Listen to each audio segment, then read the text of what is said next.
Hey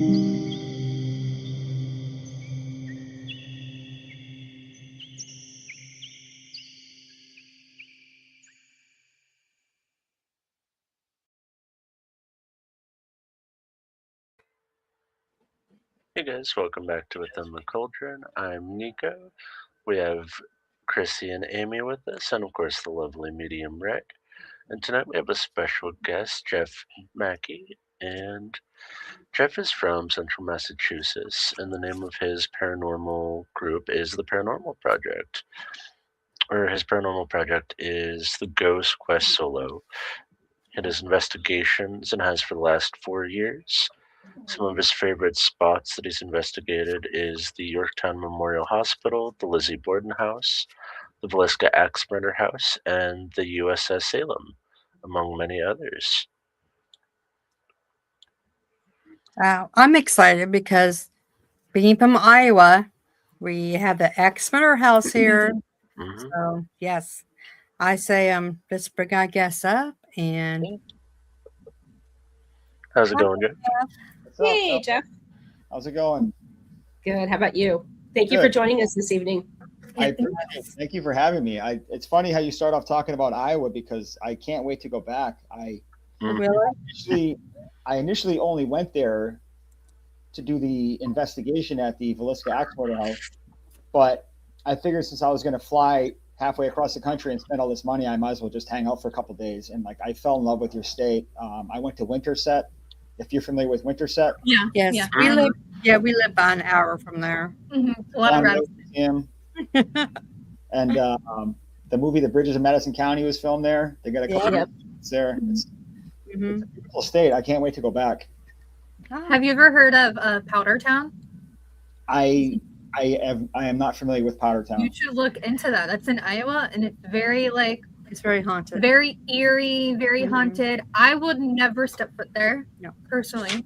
That sounds been there, done that, but don't it's care to go definitely back. a very spooky location. Yeah. What's the meaning behind the name Powdertown? Is there some sort of there is. It was wasn't it like a gun factory or something? Back in Gunpowder.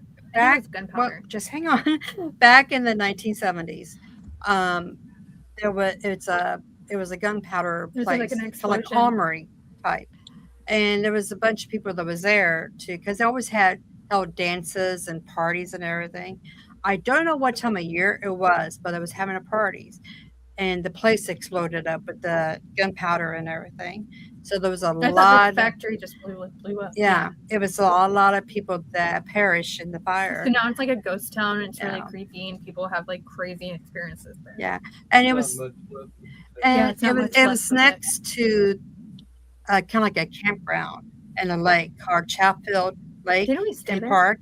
Yes, we stayed in the campground, and at nighttime, people hear howls and like Bigfoot or something. Dad had a crazy experience too. Yeah, but it's not about us. But I'm all for it. I'm always looking for for new locations to investigate, especially the lesser known. You need some. We got you. Yeah, let us know when you're coming, and we make a day trip out there.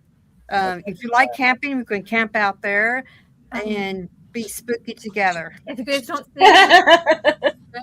Powdertown got me. I'll have to remember that Powdertown. Okay. Powdertown. Is it powder like powder? Mm-hmm. Yeah, like gunpowder. Yeah, like gunpowder. I wrote it down wrong. I put Power Town. I was thinking more like a power plant. There is some power to this town. But it's not too far from our hometown, Keokuk. So don't tell people. Nice. Oh, people knows anyways on my Facebook. She's always doxing me. But yeah, it's it's not too far from our hometown. So but it's really we know the area very well. Creepy and I've never been there. It's just really creepy, so I've never gone there. Well, a cousin used to go there a few times. Probably one time a year for about 3 years. The camping ground? The camping ground and stuff. And we did our own stuff. All right. We didn't have no equipment. We just did it the rich way and try to see what we can. Well, I'm highly sensitive, so I refuse. So Well, they say your body is the most important piece of equipment you have anyway when it comes to that's It's the paranormal. most powerful thing you have. Sometimes I like to just go equipment free myself. Yeah. So since we're on the state of Iowa, and none of us has been to the Axe House yet. We've been wanting I want to go to this summer though with my sister. but we're so busy. We get so busy. We just like, oh shoot, we want to go there. So tell me about your experience at the house. I think Villisca was one of those investigations where I didn't realize how active it was until I had gotten home and started reviewing evidence. Oftentimes while I'm investigating, it doesn't seem like there's a lot going on, but then you review the evidence and you start to notice that you picked up some good stuff on the spirit box. That's sort of my go-to piece of equipment is a spirit box. I got some crazy responses on that. I think EMF detector went off a couple times, but what I like about the Villisca Ax Murder House is that there's no electricity in that building. Like the people that restored that building did it very historically accurate. Like everything looks as it did on the day of the horrible incident, and there's no electricity in the building. So when you're getting hits on your EMF detector, I think that, in my opinion, gives it a little bit more validity, as it less likely to be a false reading of some kind. Did you get more activity in the attic? The attic, I did get some spirit box stuff. I got some EMF hits. What's funny about the attic is I didn't realize before I got there, I don't know if you've seen recent pictures, but like when you open there's like a little mini door, you have to like a crawl space to get into the attic. And on the far end of this attic, there's just a row of creepy looking like dolls. Apparently they're haunted. So that kind of caught me off guard a little bit, as if it's not scary enough being in the Villisca Ax Murder House alone overnight. Now they put a bunch of creepy dolls in the attic, just for the icing on the cake. So that's this is something I have to I have a history with dolls, so this is gonna be interesting. You're not gonna go there. Yeah, I was gonna say, you're not gonna go up to that room. You're not gonna go up to the attic then. I will go up to the attic. I'll be brave. Listen to your mama, auntie. No. I got this. Dolls love me. Let's play. Yeah. I don't have a fear of dolls per se, but it definitely gives it extra creepy vibes. Whether you have that fear or not, it's definitely creepy. I just had a really bad experience with a haunted doll, so that's why they're like, no. If you actually, you guys are in Iowa, so you're not that far away. When I did my Villisca, Iowa trip, I made a pit stop in, I think it's Omaha, Nebraska. Mm-hmm. There's a haunted museum there. Yeah, the Museum of Shadows. The name is where you got the doll from? And there's haunted dolls everywhere. I mean, there's haunted Ouija boards, there's balls. What a coincidence. He got the doll from that location. That means location, and then that doll ended up being obsessed with me and Nico, and it was horrible. In my opinion, that place is legit. I've got. I was highly skeptical going to that museum, but I figured, hey, I'm all the way over here. It's a haunted museum. Of course, I'm going to go. I'm a paranormal investigator. But going into it, I was highly skeptical because, unfortunately, we now live in this world where the word haunted has essentially become a commodity. You just put the word haunted in front of it, and it's, you have to be wary of the people that are just doing it for the money. So I went in there very skeptical, but to be perfectly honest with you, almost immediately after walking into the museum section of the building, I instantly felt energy, and I couldn't even tell where it was coming from because there's literally hundreds of objects in there. And then there was like this little creepy clown doll thing on a swing, and it was moving all by itself. And I was looking for tricks. I'm like, all right, there's no draft. I didn't know if it was like a setup, but I couldn't find anything. So that place is legit in my opinion. That doll, that museum is legit because that doll put me through hell for a while, and Nico. So, that's the name of the doll. People wouldn't because I'm on TikTok, people wouldn't go to my paranormal lives anymore because they were having experiences in their own home. So this doll got around, and then Nico had a spirit box session asking what was it, Nico? Oh, I was trying to diagnose if it had jumped around, and it was kept asking about Amy. And I was like, I like Amy. Does Amy want to play? And she's like, no. I don't want to play with you again, doll. Did you enjoy? Did you enjoy playtime? And You know what the it's secret supposed to was? be a Victorian child. It was So- not nice. I personally see spirits. So it looked like something from like Coraline crawling at me. Oh wow. And then it was really small, like size of a toddler crawling at me, and it like attacked me and like pulled my hair, and that was its playtime. Yeah, it was great. Now I have to hear the backstory on. Okay, so how did you get the haunted doll from the museum? Did they give it to you? Did you like? How did that work? They had a booth at a consignment shop where they were selling medical oddities and some haunted dolls. They had some on for display and like an advertisement for the museum. I picked up one of the dolls, and it was supposed to have been. They had like a little tag where it's like, this is the name of the spirit, and then like some of the activity that's supposed to go along with it. And I kind of thought, it's like, okay, it's kitschy. I've heard of this museum. I hadn't been there yet. And it's like, okay, it's a $10 like antique doll. And I'm sitting there like, okay, like it's supposed to be haunted. I'm a witch. Cool. That's totally fine. I think nothing of it. So I bring it home, and there was definitely a spirit that came with it. I didn't have very many negative experiences having that in my possession. It walked across my mattress one night. Oh wow. You could feel like the weight of a toddler walking across the mattress. It would bang in the cupboard that I kept it in. You could hear it would knock from inside the cupboard. And Amy knew that I had this doll, and it was like, do you want to do a seance on TikTok Live? And I was like, yeah, like, you know, it's right around October. Like, sure, absolutely. We thought that the spirit was more innocent than what it I hadn't had any bad experience with it at that and point. then for some reason I activated some evil crap in it. I don't know. Well, I suspect that with how many people were watching, that it kind of got supercharged a little bit. Yeah. It fed off people a bit and was capable of doing more of what it normal. wanted to. Because I kept it in a warded cupboard. Like, it's blessed warded, and like it's in a container. It's not doing a whole lot. Or wasn't. But it was, did the Until live, Amy activated it moved. Yeah, it moved on camera. So we have a clip of that. yeah, we and have a then, clip of that on TikTok. Nice.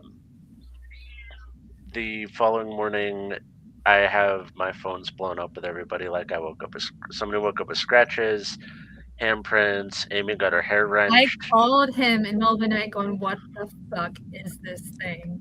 And my response is, and then it started chasing my cats, and it was just going crazy throughout my house. And here I am as a sensitive going, what am I going to do with this? And then the energy in my house completely changed to something darker. And I'm like, Miko, like, I've been around spirits my whole life. This is malicious. I don't know what to do. Yeah. So I had a migraine for 3 days after that, and then got with a friend, and we did some deep diving on the spirit and the doll, and found out that the inside of this doll was filled with hair and children's teeth. So it was most likely a bound spirit. Yeah. They made a haunted object, or somebody had. Because I don't want to associate that necessarily with the museum themselves, but somebody made a haunted doll and it got sold along there, and it was fun. The doll got disassembled and banished, or the spirit of the doll. I kept the head as a souvenir. Nice. But yeah, we learned a lesson. Ward your technology if you're doing remote spirit work. I think that's one of those things that I wouldn't mess with just in case. You know what I mean? Like, I don't want to find out that I was wrong. Like, this is all hocus pocus, and then go through what you guys went through. I think I'll just play it safe and keep my distance. Yeah, it was fun. Yes, Dante. That is the best tool. After the podcast, Jeff, I can send you a video of Meredith. That's we could show you the head after the podcast. We'll show you the head. Nick can show the head. I don't know how. Yeah. So, They have to before they show the head, because I still have some trauma from it, because it put me through a lot of shit. He has to leave. Yeah. That's amazing. Yeah, send me your TikTok link too, so I can check out that video. Yeah. Did you spend the night at the Axe house or not? Yeah, I actually spent the night. I think I did that for a couple of different reasons. For one, I had spent a lot of money to investigate, so I figured I would get my money's worth. But at the same time, in my mind, it didn't make any sense to spend all this money to investigate Villisca, and then on top of that, go drive down the road and spend another $200 or $300 on a hotel room. You know what I mean? I figure I'm here, I might as well just sleep here. And Right, yeah. The funny part about that is there's like there's at least 4 beds and like 3 different bedrooms in that house. So like I was having trouble deciding which one I wanted to stay in. I ended up picking the bed in the master bedroom, which Josiah and Sarah were murdered, which is right across the hallway from where the attic was, which is the theory is that's how they got it first.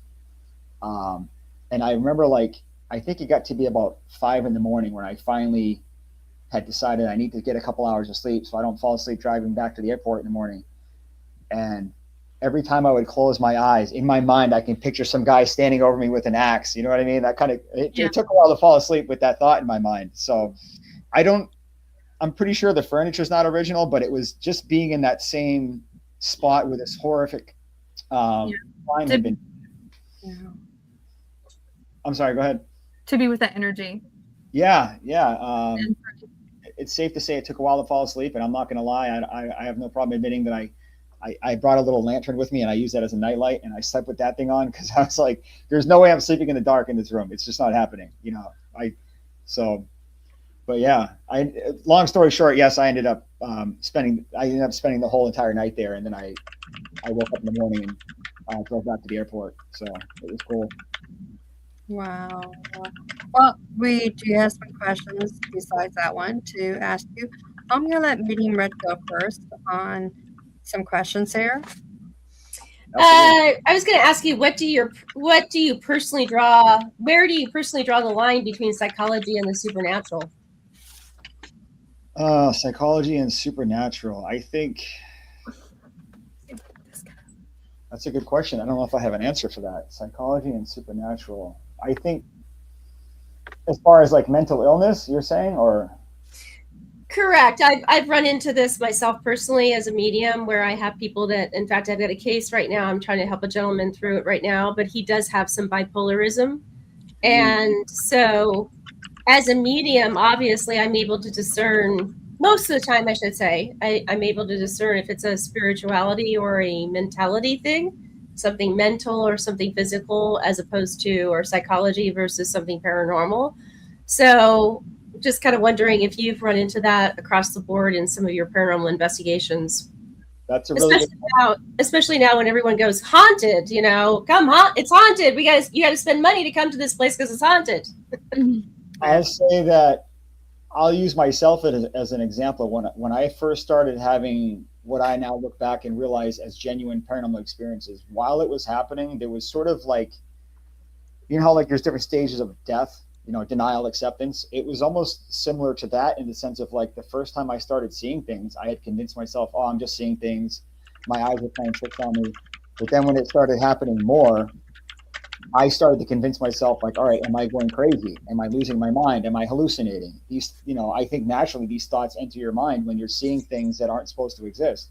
Exactly. So I went through a little bit of that with my own journey.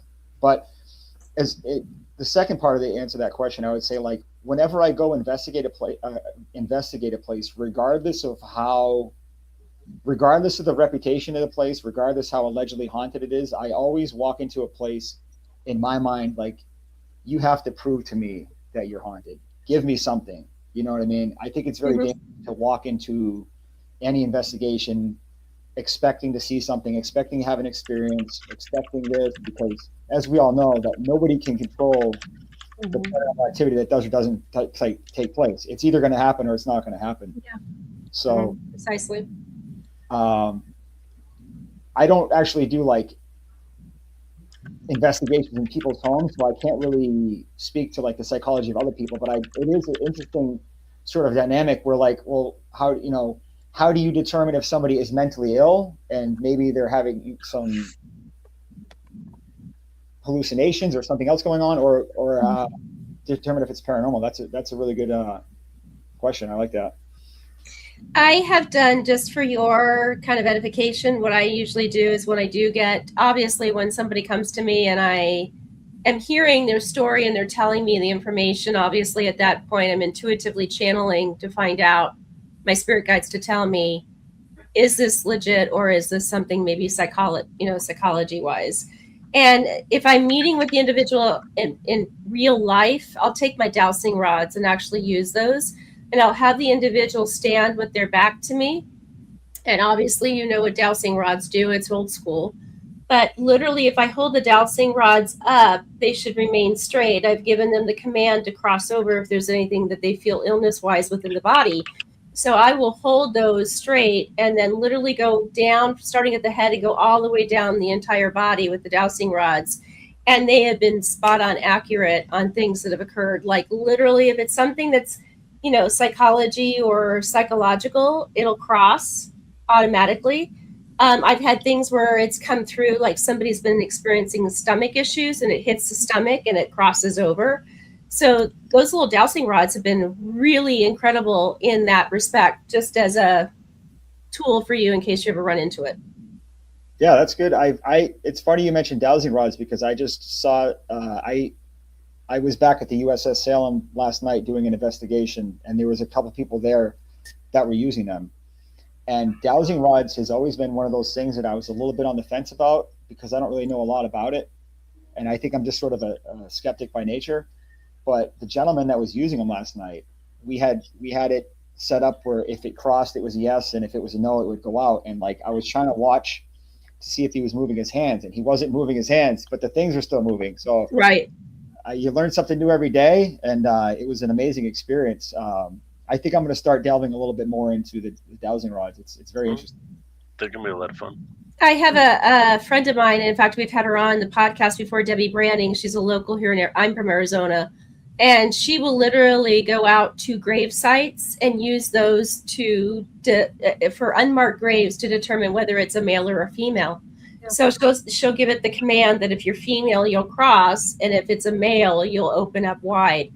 So It's really interesting, and she's spot on. I mean, it's crazy. Dowsing rods actually are pretty darn accurate. Yeah, after last night, I have to agree. But I think it's one of those situations where I like being proven wrong. You know what I mean? It's like, prove me wrong, and I learned something new last night, definitely for sure. That's awesome. I love that. It's funny how, like, listening to your story, I've never heard it be used. I've never heard them being used in the context that you were referring to, as far as like, you're saying that's basically letting you know, like, okay, is this really paranormal or is this person having a mental breakdown? And that's interesting. I never heard that before. And I've done that now with 3 separate cases. And one of them I kind of felt like it was paranormal. And then the other 2 I knew definitively prior to me even going there, because again, my spirit guides tell me what's going on, and immediately I'll get chemical imbalance. And so consequently, I mean, I know that I need to bring my dowsing rods with me so that when I'm interviewing this particular person, I can actually use them as a medical intuitive, basically go up and down the body to determine whether or not it's something that's medical or if it's something really paranormal. And it's amazing how it really does. It's very accurate. And then on the flip side of it, having those people, and again, I always say I'm not a medical doctor. I don't profess to be medical, but you might have these things checked out. And when I've had them come back to me after being checked out, it has been spot on. So it's really interesting. I have a question for you. Okay, so has there ever been an incident where a mentally ill person was having genuine paranormal experiences? Yes. Does being mentally ill kind of open the floodgates? Yes, it does. Yeah, and actually, I have a friend that's been doing that too, where he's actually been taking cases of paranormal activity with people that have been diagnosed with either bipolarism or depression or things like that, and then actually investigating them and what they're seeing. And it's because you're more vulnerable that you are able to see these things occurring in front of you. Yeah, I agree with you. I feel like you're more of a target. Yep. Because that's where they want you to be. They want you to be investigated to feed off you more. Right. Exactly. Is there a specific diagnosis or mental illness that makes you more prone to that, or is it sort of just mental illness as a whole? You know, I have found in the studies that I've done, I've seen bipolarism being more prevalent as somebody that is getting more paranormal activity, being like Amy said, being targeted more. Not so much with schizophrenia, not so much with what's the other one? I can't think of it off the top of my head. But bipolarism, I have seen quite a bit of truth to the fact that they're more vulnerable to paranormal activity. Depression too. I'm sorry. I feel like with depression too. Depression's one, yeah, too. Correct. Yeah. Well, I mean, I think a lot of it's about energy, right? Because like Correct. certain energies can attract certain energies. Right. So maybe it has something to do with that. Right. Well, if your energy is off balance, you know, I mean, if you think about that, it could be a beacon, a light, you know, if everybody is even keeled with their energy level, you know, spirits are probably looking for that vibration or that energy level that has a little bit of a spike to it. And then they go towards that person. So like Awesome. the medium, obviously our vibration level and my energy level operates on a different level than most people. And so therefore, like Nico is a medium too, you know, our vibration and energy level was raised at a different level and we're more targets for entities to come talk to us. Colleen, do you feel like also when you're like more down or you're like grieving or you're just like in a more vulnerable, do you feel like you're more of a target, especially since you are sensitive? Oh yeah, absolutely. And when I drink alcohol, my guard goes down. Interesting. Okay. Yeah, that's going to be interesting. I never considered that. Do you think it's like, is it a frequency thing? Like you as a medium, are you vibrating at a different frequency? Are you receiving at a higher or a lower different frequency than like a normal person? Almost like a radio station, you know, like you can pick up stations that we can't. Yeah, I feel like it is. I feel like it totally is. Yeah, I feel like the people that are more sensitive to it, we just have really welcoming energy. Like spirits are drawn to us just the same way people are. Which is like You'll get somebody come and give you their whole life story and you never asked. Right. like word vomit just coming out. Yeah, that's all super interesting. I love that stuff. It's like you haven't like, well, you can just imagine like nobody's seen you for such a long time, and then you see someone who can actually see you and tell your story, and for you to be able to get that closure if you want that, you know. I live in this weird world where like I am fascinated with weird things. I believe in weird things, but at the same time, I'm highly skeptical because along with the dowsing rods, if I'm being perfectly honest with you, like the whole psychic medium thing, I was sort of on the fence about that. But I think a lot of that has to do with like maybe some shows that were on TV at one point in time that I watched. And then you start to think, oh, it's all BS, you know, but I've met some people in real life that they've known some things that they should not have known. So did the medium just disappear? She would come back. She sometimes we just get, you know, a lot of Wi-Fi issues. But yeah, she'd be back we're on. out in the country. Well, we're in the country. She's in the city, but we still, no matter where you're at, Wi-Fi sucks everywhere. So yeah. But I think that's how everybody should be. I think you should be a little bit skeptical, you know. I think you should be a healthy skeptic of everything. And I'm not. I 100% agree with that. I was just in Salem and I felt like there was a spirit in the room and I knew what spirit it was. I felt the energy and everything, but I sent Medium Red a video to see how she thought about it and just to confirm how I felt. And she felt the same thing. So do you mind if I ask you a question about the whole medium thing, or whoever wants to answer that? Sure. Is that something that do you think you're born with it? And if you are born with it, like how early in life do you start to sort of have these experiences? Well, for myself, I started experiencing it at age 5. And I do believe people are born with it. It's a matter of, at least with my generation, I'm a little older. I feel like my mother tapped it down because she was highly Catholic and raised Catholic and believed that, you know, when you die, you go to heaven. You're not back here. You're not talking to people. You're not doing any of that stuff. So consequently, when I started exhibiting the gift, she kind of wanted to squash it down and make it not noticeable by anybody. And again, I was also raised during the 70s when, you know, that was not something that was talked about, you know. So Yeah, I believe that if you're born with it, you can cultivate it, you can hone in on it. If somebody helps you hone in on it and it encourages you with it too. So I wasn't as lucky as having somebody that cultivated it, and except for the fact that my grandfather, who I was seeing, who is deceased, he was the one that was helping me continue to keep that gift and keep it alive. So from my own experience, my mom had, when I was in, like, my mom was pregnant with me, she had some abilities that wasn't like, she had like a whole thing where she knew that her best friend passed away, and then I've always seen spirits since the beginning. Well, so it was, that I can remember. Yeah, it was like relatives that I know that was very distressed, you know, and needed help, but didn't know how to get it. I saw somebody down in Florida that was my dad's kind of like adopted daughter that was planting flowers, and she was hit by a car, but she wasn't, because I saved the day. I guess you can say that. I called up and told her not to do, and after she hung up, about 10 minutes later, a car came and ran over the mailbox and everything where she was planting flowers at. And that was when you were pregnant, right? Yeah, and then, but the biggest one was that when I was pregnant with her, I was probably like 6 months pregnant with Amy, and her dad's best friend passed away, and I saw every single detail. It was at the bar drinking. They say, hey, let's go over to Illinois. Iowa and Illinois, of course, connected by some bridges. And they hit the medium, flipped the truck over. I knew the truck was red, S10. I knew everything about the truck. And I just heard him call out my name.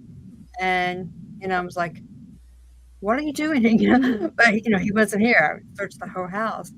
And then about an hour later, his mom called and says, is Chris around? I'm like, well, he's working. Well, we need him, Tom needs him. And then half hour of that, I was like, he's brain dead. And I just, you don't know what to do, because I could have called the tavern and said, hey, Tom, don't get into the truck. Would he listen? No. He was very skeptical. He made fun of my craft and everything. I was witchy poo. I was hocus pocus, and yeah. And I knew, since I was pregnant with Amy, I was like, you know what?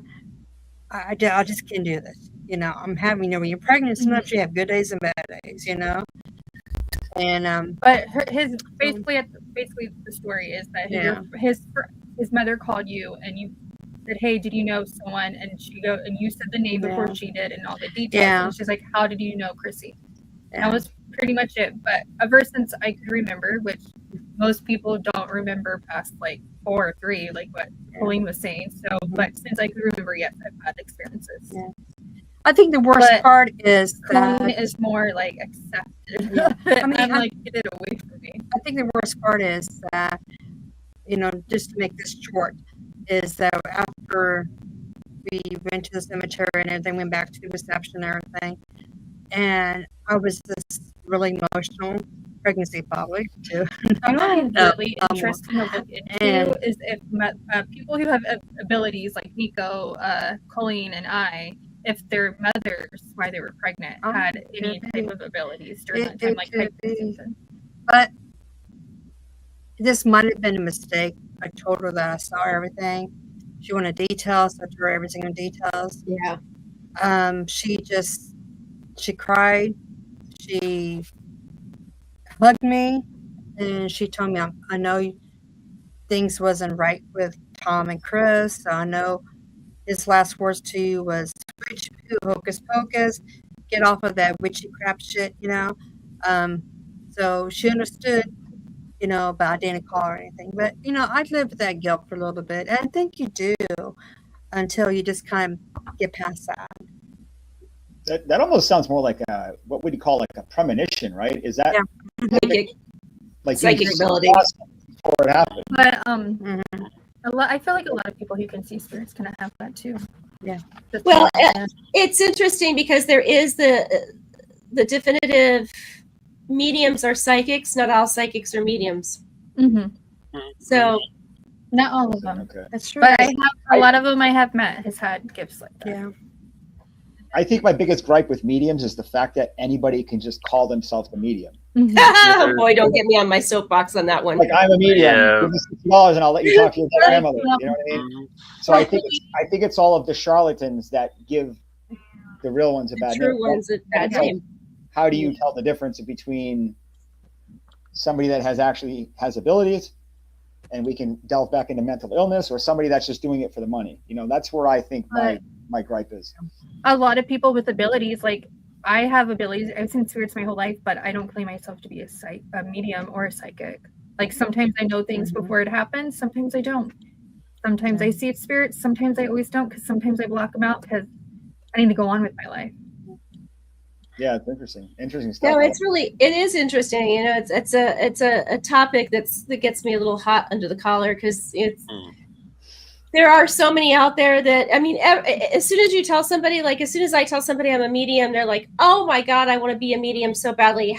Teach me how to do this. It's like, Yeah.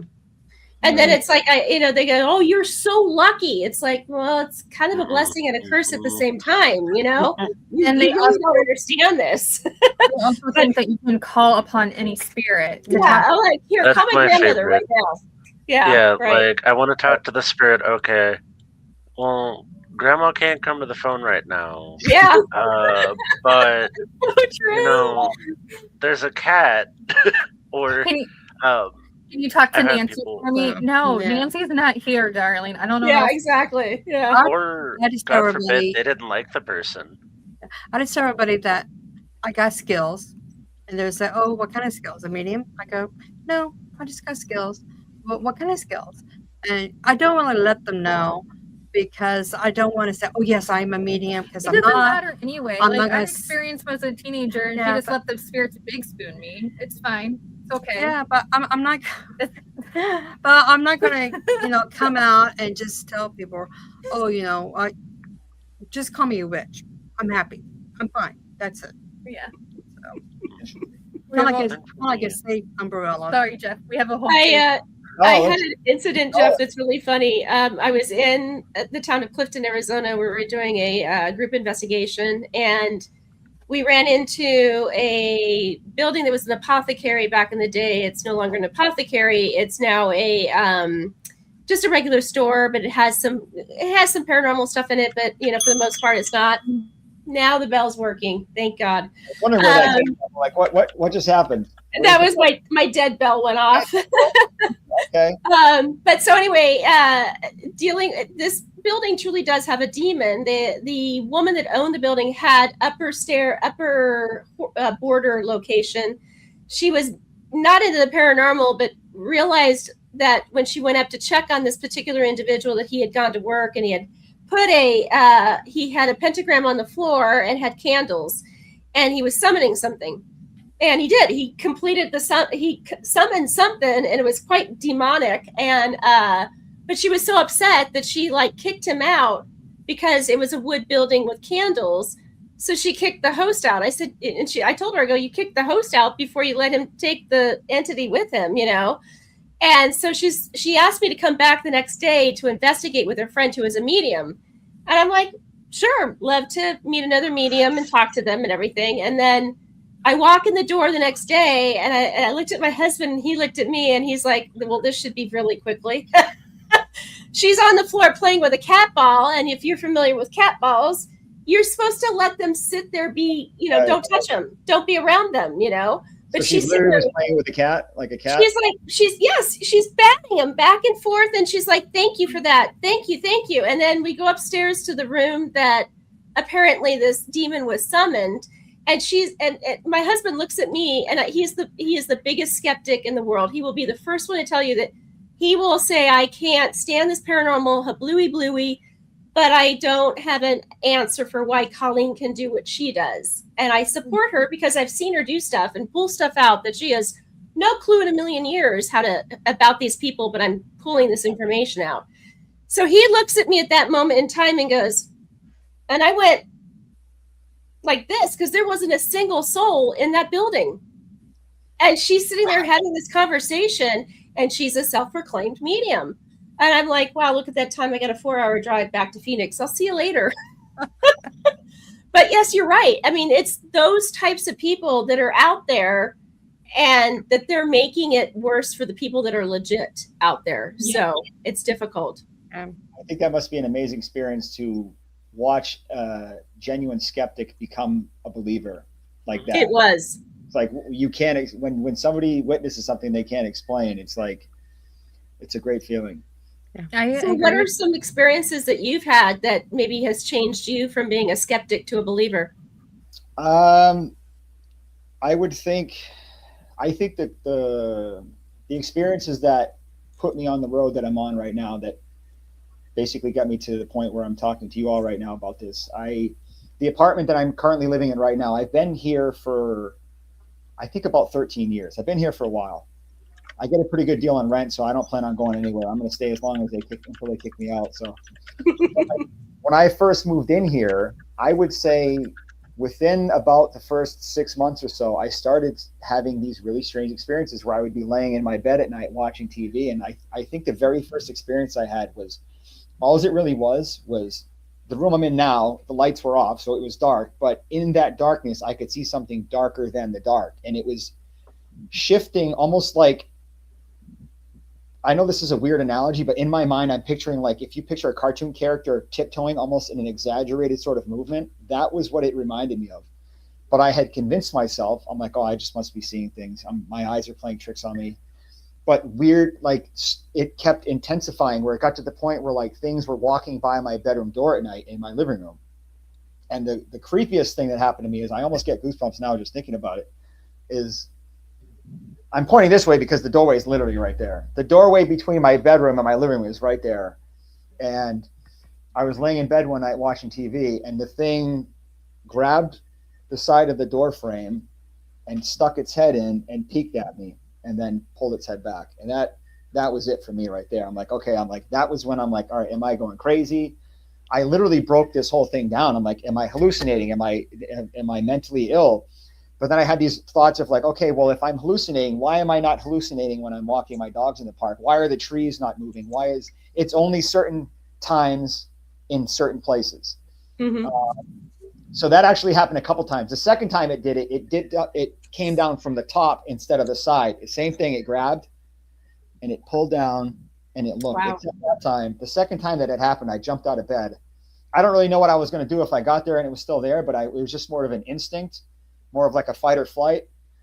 And I usually tend to lean towards fight. And so I got out of bed and I was getting ready for battle. And of course it's gone by the time I got there. But at that point, the damage was already done. You know, psychologically, that sort of messes with you. I remember I had gotten so scared at one point, I literally bought a nightlight. And I put it next to the doorway because I didn't want to see this thing anymore. So like, it didn't help.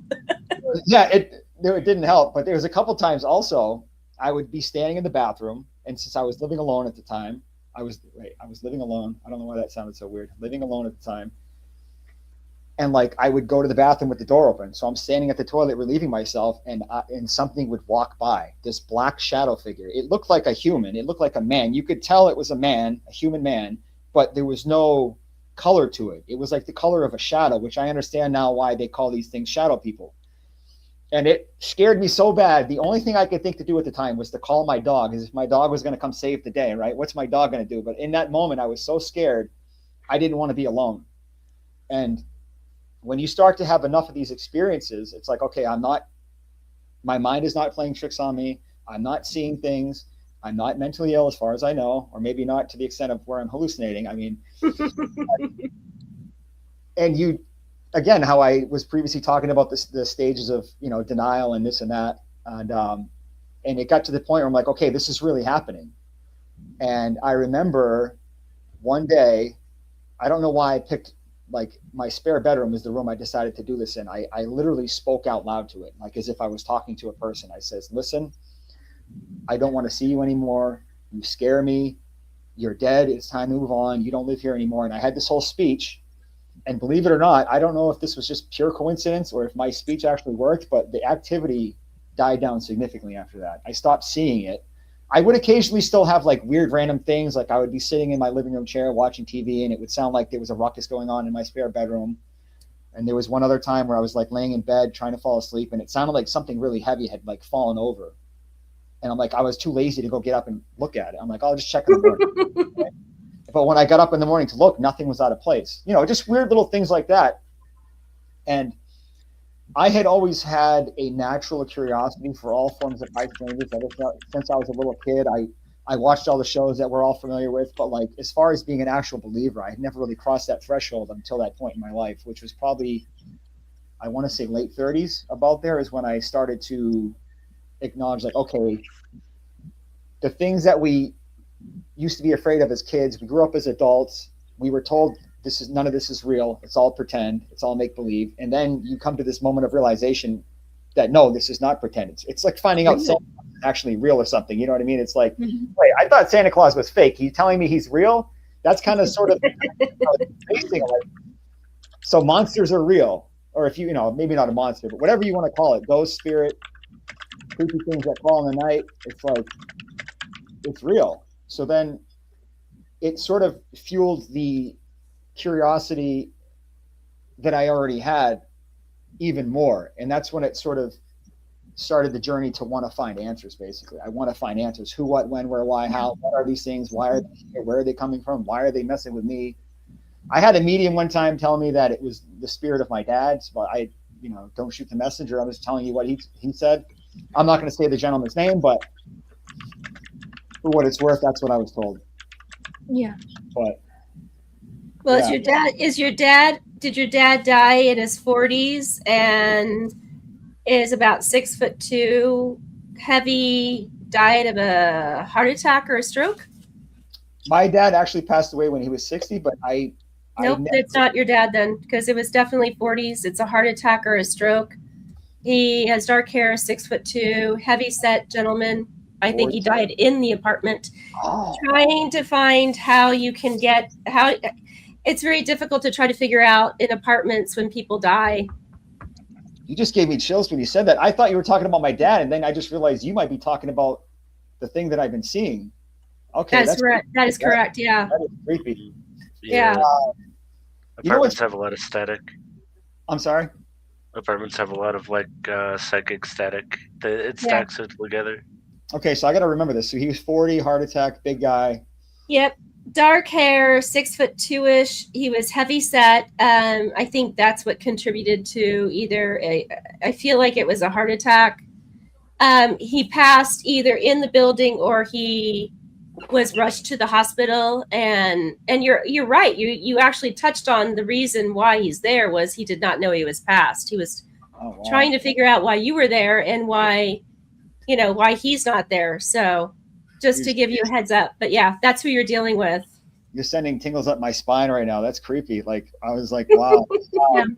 Oh, this building I live in, it's an older building. It was built in like 1930. So it's almost 100 years old. So I can't even imagine all the energy and all the different people that have come and gone over the years. You have a lot of residual energy in the building too, but yeah, but this was definitively not residual. It was definitively a gentleman who had passed, didn't know he had passed. It happened so quickly that he didn't have any time to process it. And he either died in the building or he died at a hospital, and he came back to the building. And then of course there's and he was very curious to know why you were there. And he was scared of you and you were scared of him. So isn't that crazy how like he doesn't understand that he's dead and he thinks I'm invading his space when that's correct. There's a common misconception that when they pass on that like somebody hands you like a how to be a ghost. Right. Like in book Beetlejuice, where that like comes and collects you. No, not always. Not always. They really don't get a hang of what they're doing until at least after a year. That's why, when you were saying I did that before you did that. Like when you were putting your hands like that, I literally leaned over like he's looking because he was as curious about you as you were of him, and he was scared. That's why he would do this, or maybe like like you said, he'd hang down and kind of look down, but he was scared of you as you were scared of him. What's crazy. All these years that I've had these experiences, I'm so blown away right now because I never looked at it from his perspective and the perspective that you're telling it of like, oh, he's scared. It's like, well, yeah, if I came home from the hospital and somebody was in my house, I'd be scared too. Right. So, Yeah. yeah. People get really quick to paint spirits as some kind of demonic, Right. evil entity, and most of the time, that's very, very rare. If they were an asshole in life, they might be as a spirit, but like, Yeah. There's a 90% chance that Like, they'd if be an you asshole in real life. Yeah. a mean grandma, it might be a mean grandma. Correct. You know, Right. same energy throughout. Sometimes they learn lessons, you know, after life. Be like, hey, Correct. I was an asshole. Maybe I should be a better person now. Well, better yeah. soul. What's funny is Sometimes they lose the ego. the people that lived here before me, I actually knew them because they're friends of my sister. It was the man and his wife and the baby, and they were even telling me stories of when they lived here. They used to see it too. They used to see it. So that's crazy. All these years because I tried talking to my landlord. I remember sending my landlord an email one time, but like it's kind of weird because it's not something that you really want to talk about. Like, hey, I'm seeing things, you know. But I'm like, not crazy, really. Yeah, exactly. I promise. But like, I think I sent him an email one time. The only thing I said to him is, "Has anybody ever passed away in this building?" And his response was, "Not that he knows of." Which, good luck, you know, whatever that for what that's worth. Right. I mean, Apartments are very difficult. I mean, one of the things, like, I don't do it, but I'm aware of it because obviously as a medium, I like to walk in with fresh eyes and nobody telling me and tainting me any information. But the two teams that I consult with both use the same thing. It's called Dead in House. And it's like a $5 something cost to it online. You pay it, you put the address in, and it'll pull up everything on the address to let you know. Problem is, apartment complexes don't classify because there's too many. Yeah. You know, they'll pick the building, but they won't be able to tell you what's going on. If it's a house, you can definitely do it. But yeah, apartments are a little bit more challenging. what's the name of the site again? What's it called? It's called Dead in House. Dead in House. I'll have to check Dead that in out. House. Yeah, and we're anywhere in the United States. You can put an address in. I think it's like a nominal $5 charge. You can even do monthly charges if you want, if you're going to be using it a lot more often. But it's specifically for that, to figure out, like, you know, they do that before I walk in a building, so I can tell them, like, hey, I'm feeling this or that, and then they can validate me when I walk in the building. You know what's so funny is how everything goes, or everything works is like, if I had never had those experiences, I don't know if I would have ever sort of taken the next step of investigating myself. Like I said, I had always been a fan of the shows, but I think that's when I started, that ignited, you know, that led me to where I am now, basically. So the whole thing's just very interesting and crazy. It was your trajectory. That's awesome. I love that. Mm-hmm. Yeah. So it's not your dad. Definitely not your dad at all. Okay. I appreciate that. Honestly, like when I was talking to you about it, I wasn't even thinking about like going in that direction, but the fact that you gave me that piece of information, like, it's awesome. Yeah. Thank you. You're welcome. As you were talking, I just start doing automatic writing, and that comes through. So Yeah, my mind. I feel like it's going to take me a while to process information because it's such a, it's crazy. Have you ever felt that it was dangerous to investigate something on your own, but you still did it anyway, of course, because that's what you do. But what made you wanted to do everything by yourself? All right. So the first part of that question, I initially, when I had started doing investigations, I was investigating with the group for a period of time, and that venture did not work out. But while I was investigating with the group, in the back of my mind, the concept of Ghost Quest Solo, I think before I even had the name Ghost Quest Solo, just the concept of doing it by myself, was that seed had been planted in the back of my mind for probably a year or two before actually it came to fruition. And I never, because I was investigating with the group at the time, in my mind, this idea that I had, this concept of investigating solo, was never. Yeah, it's on the counter. So when the group thing didn't work out, I figured, hey, there's no better time than the present. I want to see if I can make this solo investigation concept that I've had, if I can make it work. Like, I was actually already going to Texas for something else, and I figured while I was there, well, actually, I was supposed to go do something that fell through. Is the more accurate way to put the story. I was supposed to go to Texas for this event. The event fell through. I didn't go. So I'm like, I already spent money on hotel, car rental, airline. I'm like, I wasn't really in a financial position to just let all this money get flushed down the toilet. So I'm like, well, this concept of Ghost Quest Solo that I've had for some time now is like, there's no better time than the present, because I had already investigated in Texas prior to that with said group that I was previously talking about. We did Black Swan Inn in Yorktown Memorial Hospital. And I'm like, well, I'm going to be in Texas anyway. I might as well investigate Yorktown Memorial Hospital. And that was literally the genesis of Ghost Quest Solo. That, you know, that was something that, you know, that was the first step of beyond the concept in my mind that turned it into reality. And as far as like investigating alone, I do find it challenging at times. I would say probably to date, the most challenging investigation was Yorktown, because it was my first. And I remember I had flown to Texas. I hung out in San Antonio for a couple of days, and I drove to Yorktown, and I was in the hotel room in Yorktown.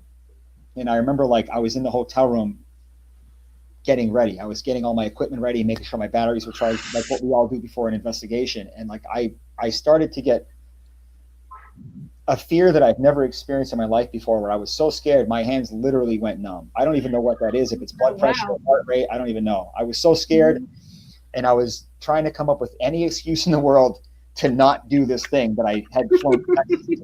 I'm like, oh, maybe this, maybe that. I'm like, no. I'm like, I came all this way. I spent all this money. I felt like I had to do it at that point. I mean, technically I could have chickened out, but in my mind, I'm like, I have to do this. And I think sometimes that's what we need. Sometimes you need to burn the boats. That's the only way things are done sometimes. And it was a very intense, scary experience. I had a pretty crazy personal experience when I was in the basement. I don't know if any of you are familiar with Yorktown, but for some reason in the basement of this hospital, this old abandoned Catholic hospital from the 50s, there's an old school like jail cell. It's almost like a jail cell that you would see like a Western. It's a freestanding cage. And I went down there, and I was sitting on this little bench they have in the cage, and my EMF detector just started pinning red. And mind you, again, I'm in a place with no electricity. And at the same time as that the EMF detector was pinning red, which I believe was 20 plus milligauss for the K2 meter that I was using at the time, I get this really strong, overwhelming electricity. It was such a strong form of energy. It almost felt like I was, I wouldn't say maybe electrocuted is a strong word, but it felt like goosebumps on steroids. My whole body was just tingling. And what was great about the EMF detector is it was validating the energy that I was feeling. And I guess it's kind of hard to explain not having been there, but I think that's probably the most intense experience I had that evening. It's unfortunate. Actually, I was going to say it's unfortunate. It was a personal experience, and I can't really prove it per se, but the EMF, I was filming it, and the EMF detector did pick up what I felt. So that was pretty intense. It's always great when you have that, you know, when the physical body has has that kind of an experience, and then you have the equipment backing it up. That's always a great validation. It just makes you feel like, oh yes, this is why I'm in it. Why I'm in it, for the, you know, for this validation, to get this validation that marries exactly to what I'm experiencing. It's awesome. Oh, absolutely. Yeah. There's this weird thing that goes on for me. I can only speak for myself, but as a paranormal investigator, when you go into an investigation, that's what we all want. We all want to see the full body apparition. We all want to hear things and see things, but at the same time, in the heat of the moment when it's happening, you almost don't want it to be happening because you're scared. Right. You're like, no, stop. I don't want, you have to sort of fight that instinct to want to run out of the building. You know what I mean? Right. Like, oh, this is why we're here. Don't run away. Right. So we wanted the answer. We asked for it. Be careful what you wish for. Very true. Very true. So, Jeff, I think when you thought you were going to come on, you probably thought, okay, I'm going to do a podcast. That's okay. But now you came on and you made some friends, and it's it's going good. Thank you so much for reaching out and says, hey, yeah, I like to be on a podcast because I really appreciate that. No, I appreciate you guys. I mean, the hour just flew by. Like it really did. I had a great time. You guys are awesome. Well, we definitely have to have you on again. Yeah. Don't know when, but we will. Anytime you want to come on, just say, hey, Chrissy, I want to come on. We let you come on by yourself or with somebody else or whatever. We do a lot of paranormal, a lot.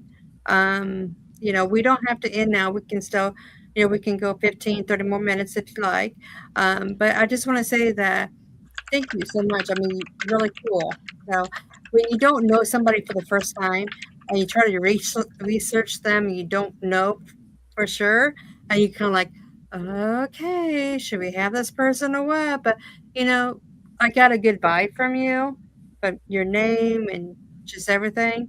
So yeah, I'm like, yeah, we give him a chance. So I'm glad we did because it's been really awesome. Now you're in Central Massachusetts. So how far are you from Salem, Massachusetts?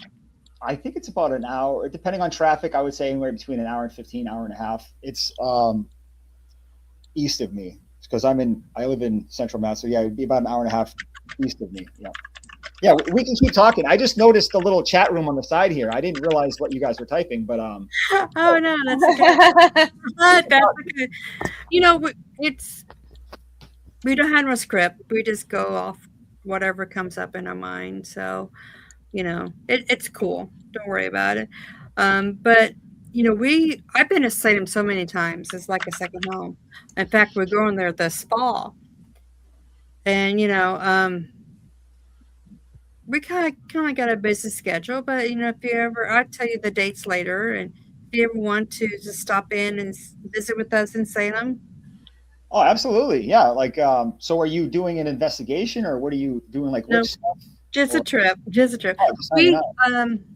we go a lot to see. We got a lot of friends out there, and we go out there quite often.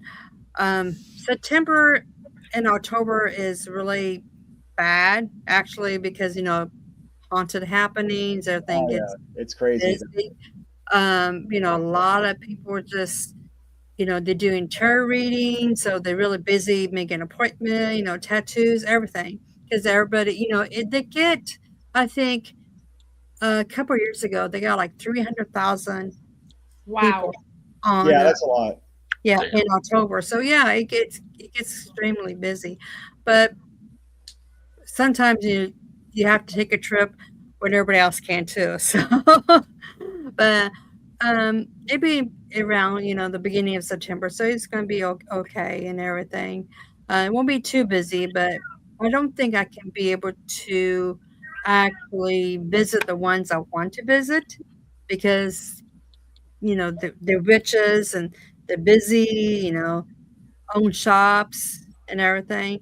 But we're still going to have fun because Medium Red hasn't been there. Two of my students hasn't been there.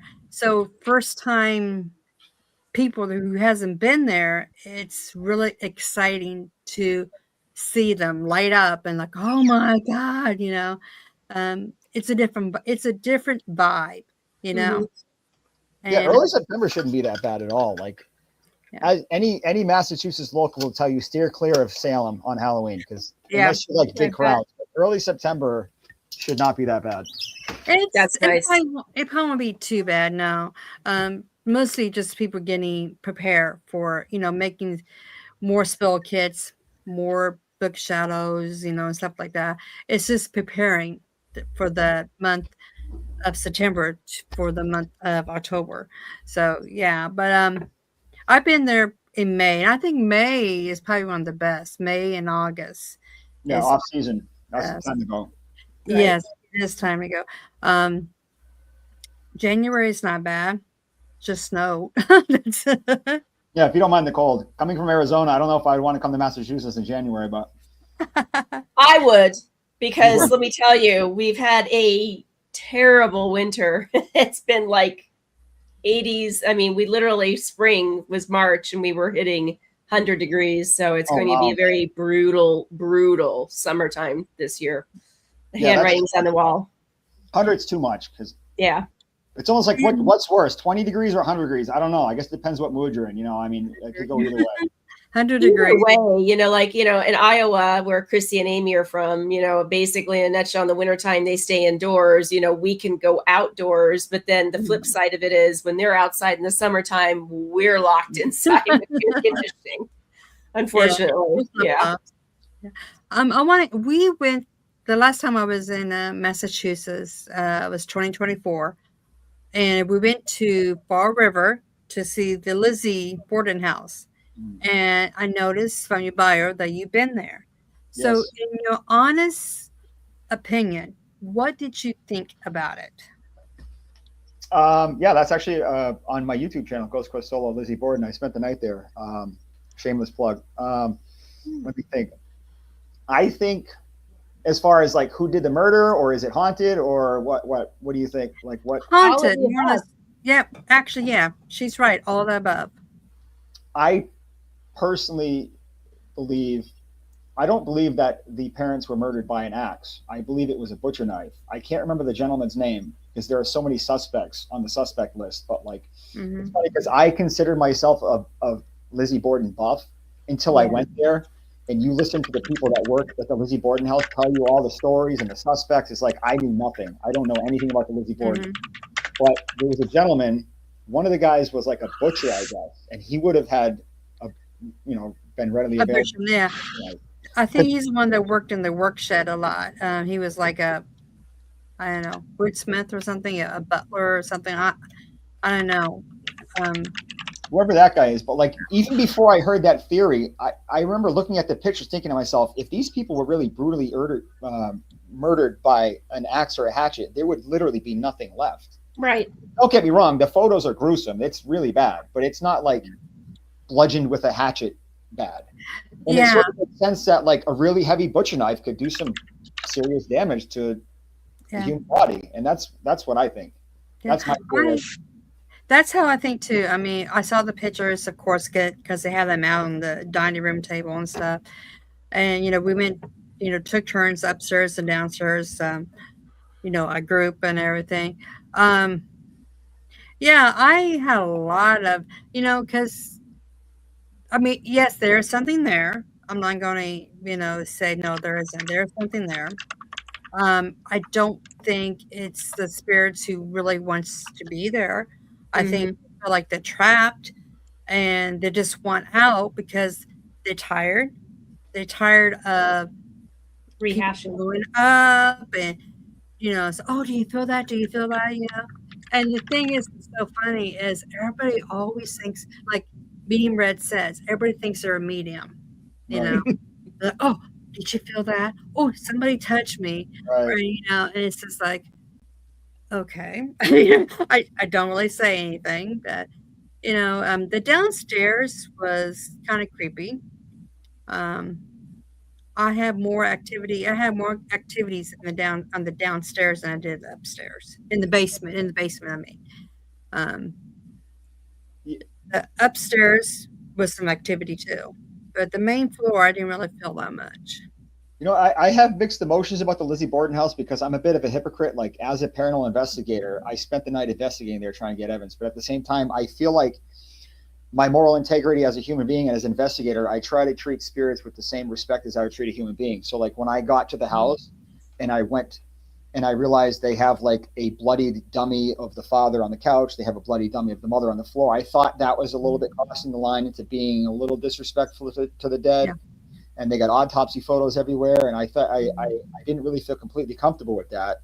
And I can't even imagine from the perspective of a spirit, if you were brutally murdered and now you have to relive your murder literally every day, not even just every day, every time they do a tour. It's like, but again, I'm a bit hypocritical because I did go there, but I think they could handle it a little better, in my opinion. Yeah. Oh no, I really agree with you. I know when we was downstairs in the basement in the seance room that they call it, there was a lot of people was like, oh, I feel this, I feel that. and just creeping themselves out. And I'm there, I'm getting some, signal and stuff, but I didn't feel like I was in harm or anything like that. And then when everybody left the group to go to, or the group left to go to the other part of the basement, and my son is like, "Mom, come on." I go, "No, I'm gonna stay here in the seance room." And he's like, "You get him, Mom." He knows what I was going to do, you know. And yeah, the voices. I had a lot of voices come over to, the ghost box and everything that I had, and you know, they're in pain. They want to just to be left alone. They're Right. tired. Um, the original people are not really there. Was it Andrew and Emma? And I can't think of the mother or anything, but you know, Abby was the mom. yeah, they have mostly move on, but it's the neighbors' kids because they talk about the neighbors' kids being, going there in the basement and everything, and the mother was crazy and all that, and yeah, it was different. I probably would not go back. I don't think so, but that's just me. I don't know. From what I understand, again, I'm not too keen on every detail, but apparently there was a tragedy before Andrew and Abby were murdered. There was another, was it a murder or some type of a death even before the Bordens were there? And that's It was, Yes. no, it was the neighbor kids. Okay. I'm bad with names, so but she had twins, and she was kind of crazy, or she went crazy, and she killed her children in their basement. In the Bordens' basement. Yeah. Mm-hmm. Oh, okay. I knew there was something else. Okay. Yeah. Makes sense. And yeah. So, and I think that's what everybody feels. You feel that in the basement. Yeah. They have done 2 different experiments. I'll have to figure out who it was, but they did 2 different experiments where they literally went in like the traditional paranormal investigation, where they try to provoke and they try to make the entities remember what had happened and talk about that. And then they also have done an experiment where they go in and none of that's ever brought up, where they literally go in and they talk about, what did you do for a living? And what did you eat? Things that were mundane, everyday things, Right. or just conversations with them, versus reliving the murder, the murders over and over again. And they found that they get way more responses with the mundane activity of their everyday lives and conversations about what they did versus the murders. It's really interesting. And because they don't want to be remembered by that, they're, like you said, they're basically tired of being asked over and over again, are you here? Can you knock on the door? I will say my hand with nose. The one thing I feel confident in saying is I believe that whoever murdered Abby Borden was familiar with that person, because once you go to that house and you realize where she was when she was murdered, if you walk into the room where she was murdered, I forgot what they call it now. They named the room after the uncle, I think, and I forgot his name. But anyway, the room she was murdered in, you open the door, there's a few feet of floor, there's a bed, and she was on the other side of the bed folding sheets, apparently. But it's impossible to get into that room if Abby's standing here folding sheets and the door's right here. If somebody walks in the room, she's going to see that person. There's no way that she's not going to see them. And the only reason that you wouldn't turn around to confront the person if it was somebody that you were familiar with, whether it was a family member, a neighbor, a friend, because she got hit from behind with no defensive wounds, so she didn't fight it. She didn't even know it was coming. So you're right. I feel confident saying whoever murdered her knew her on an intimate level in some capacity, because that's just my theory anyway, for what it's worth. Mm-hmm. Well, I want to go one of these days. Yeah, it was on my bucket list. I did a few investigations back to back, that what I called my bucket list tour, and one of them was Lizzie Borden, one of them was Villisca Ax Murder, and the other one was Pennhurst. Those were 3. Oh yeah, Pennhurst, that's on my list too. Waverly Hills is on my list too. Chrissy, I think you're frozen. I'm going back to Pennhurst. I'm actually going to be you guys were asking about upcoming investigations. I'm doing another tour, for which I'm calling the back-to-back summer tour of terror. You know, you got to get. I love that. That's awesome.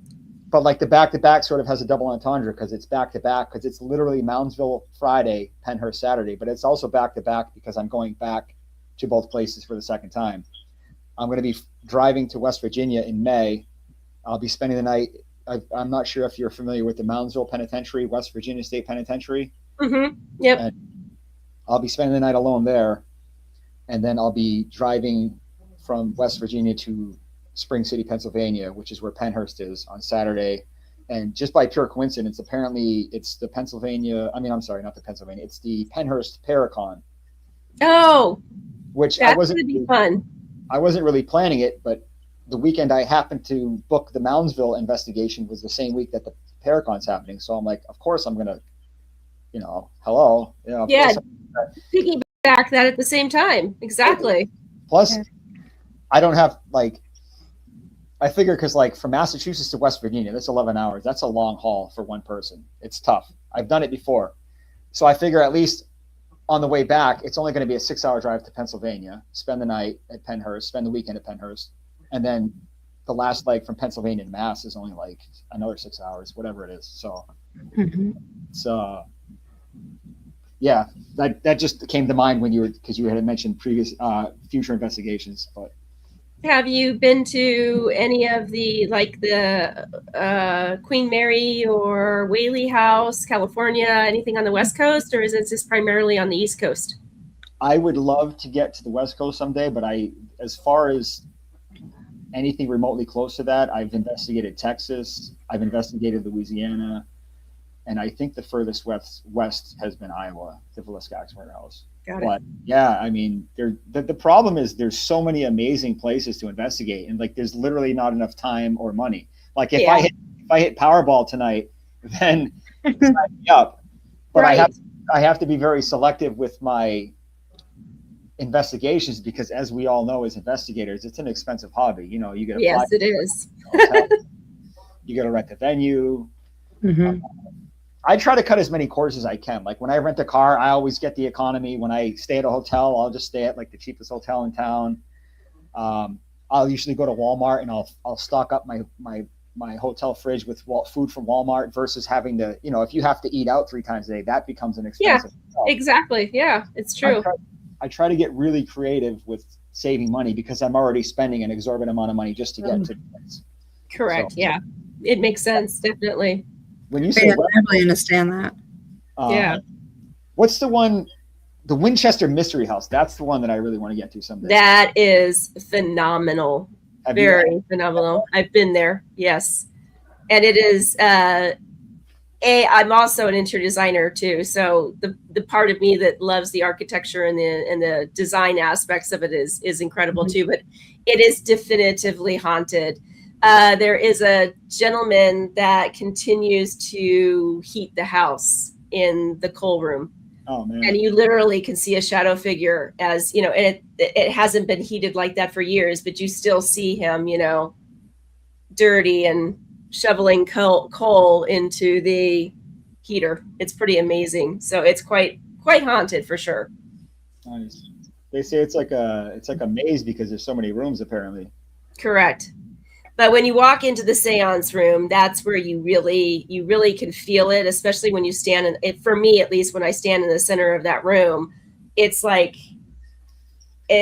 continually swirling around me. The energy and anything that she may have brought in from her seances is still there. It's quite interesting. Yeah, I mean, I don't think honestly there's ever going to be enough time in the day or time to get to all the places I want to get to. I mean, we could go, you want to talk about Europe, like Poveglia Island or Edinburgh Vaults. I mean, the list just goes on and on and on. Exactly. Mm-hmm. I just did Dublin for 18 days last year with my husband, and it was 18 days. And the one thing, I wanted to go to as many haunted places as I possibly could, but the one on my bucket list was definitely the Hellfire Club. So we hiked up to the Hellfire Club, and it is everything that you can imagine entity-wise in there. I mean, it's a good old boys club. There's definitely sacrifices that happen there, not only human, but versus and also animals. It's yeah, it's a neat little place. Yeah, absolutely. Absolutely. So, is there anything that you would like to end with, like your next investigation? Where you're going to be at? Yeah, I'm gonna be at unfortunately I don't actually, oh wait a second. I got an is it the Emery House in Weymouth? I think I'm going back there this month, and then I'm going to be doing a Masonic Lodge also in Weymouth. Oh wow, that'd be cool. I'll be doing the Moundsville Penhurst tour in the middle of May. That's the big one I'm looking forward to. So yeah, those are some upcoming stuff. I was just at the Salem last night for like my 7th time. That place is, I just want to say, I'll say one more thing before we get off, that if you're ever in Massachusetts area, you have to investigate the USS Salem. It is the most consistently paranormally active spot I've ever been. It's gotten to the point where I was just telling the guy today that runs the thing, I said, I'll be perfectly honest with you, like by my 2nd time there, I was starting to look for the trickery. I was starting to think that, like, okay, what's the rub here? Like, do they got a button in his pocket that he pushes and sets all the devices off? Because, like, again, healthy skeptic, this is how we should all look at these things, right? Absolutely. I've been there enough, and I've gotten to know the people that run the USS Salem good enough to the point now where I feel like I believe their integrity, they have too much integrity and respect for the spirits and the ship to pull any shenanigans. Yeah. In my opinion, it's 100% authentic. If you ever have a time, go to the USS Salem in Quincy, Massachusetts. I'll leave it at that. Yeah, we went. Yeah, we've been there. We've been in quite a few places in Massachusetts. Like I said, we go there quite a lot. But I just want to say thank you again for coming on. You're an awesome guest, and we of course love to have you back again. We do paranormal panels sometimes. We have one coming up with about 5 UK teams that we're doing on May 20th. But yeah, if you want to come on, just let us know. So what is the theme of the show as far as? We do a little bit of everything. It started out as being like witchy, authors, musicians, and stuff. Having lessons, talk about witchy stuff, and then we went to cryptids, and then paranormal, UFOs, talk about cemeteries, talk about vampires, talk about different spiritual beliefs. You had that Bigfoot. Say no more.